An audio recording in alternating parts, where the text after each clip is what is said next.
Divulgou-se hoje a notícia do falecimento acontecido ontem de Gustavo Gutierrez. Tomei conhecimento disso hoje cedo. E qual não foi a minha surpresa quando hoje eu recebi um pedido de um ex-aluno meu, Natalino Soares, conhecido como Natal, me mandou uma mensagem pedindo que eu comentasse alguma coisa aqui no Fé Café a respeito de Gutierrez e de sua obra, sua influência, sua importância. Eu tinha até pensado em fazer isso mesmo, o pedido do Natalino só confirmou isso que eu já havia passado realmente pela minha cabeça.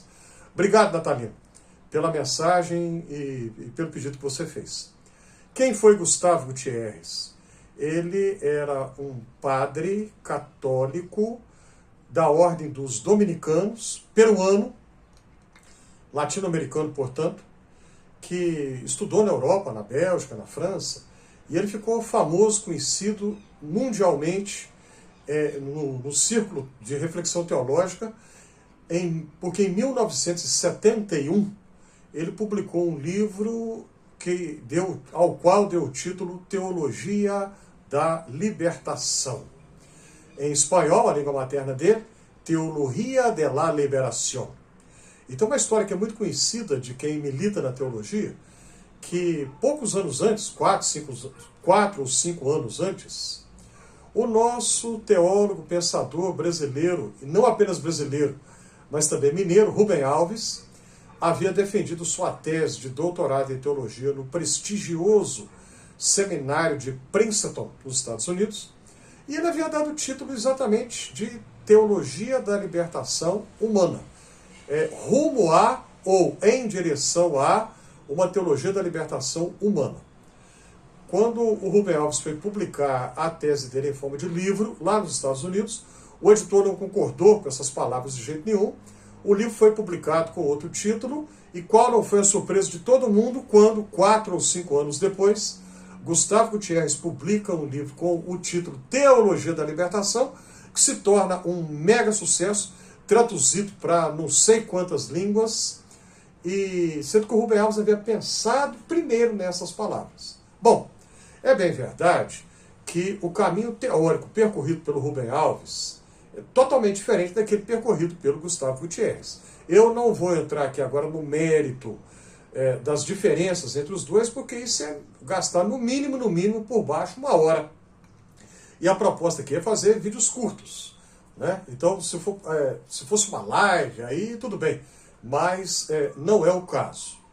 Mas é importante apenas lembrar a contribuição que Gustavo Gutierrez prestou para a reflexão teológica mundial. Quando ele chamou atenção para algo que estava na Bíblia desde sempre, mas que os teólogos não estavam prestando atenção. O quê?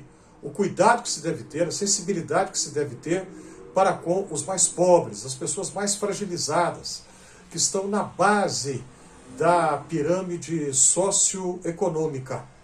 Gustavo Gutierrez chama a atenção para isso. E desde então, a teologia da libertação tem influenciado pensadores cristãos no mundo inteiro, em todas as línguas.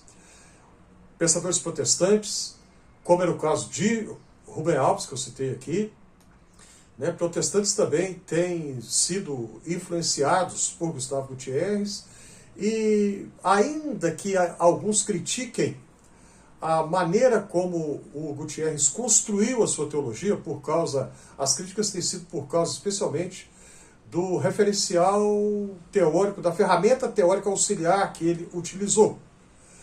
Vamos lembrar que toda e qualquer teologia é construída com o auxílio de uma ferramenta teórica, um instrumento de análise, quase sempre vem da filosofia, na maioria esmagadora das vezes, e vamos lembrar que nenhuma teologia é totalmente perfeita e isenta de erros. Toda construção teológica vai ter seus acertos, suas falhas, suas lacunas. Algumas vão ter mais erros do que as outras, né?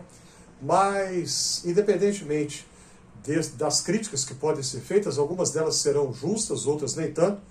Muita gente que critica o Gutierrez nunca leu uma linha do que ele escreveu.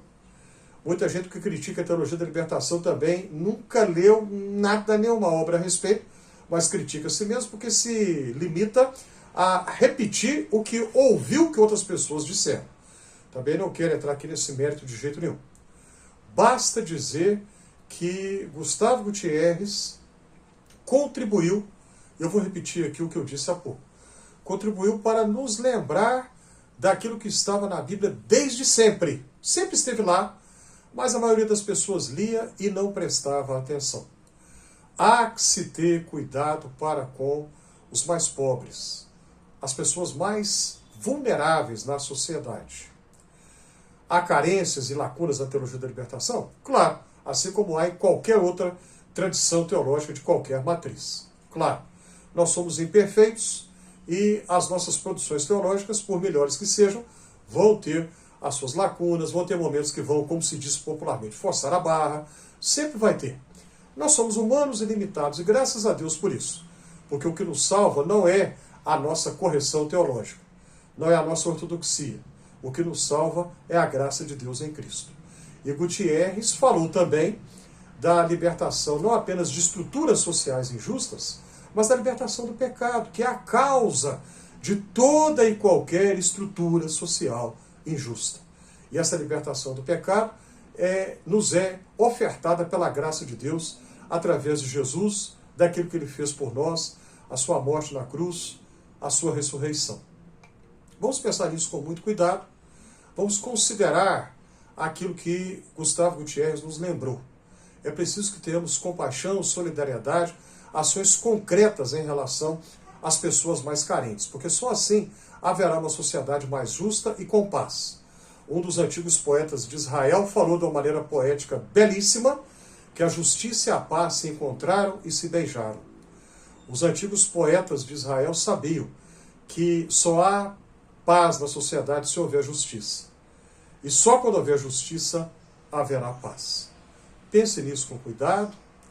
Se você acha que esse conteúdo faz sentido, clica aí na mãozinha do joinha. Coloque nos comentários suas impressões e sugestões.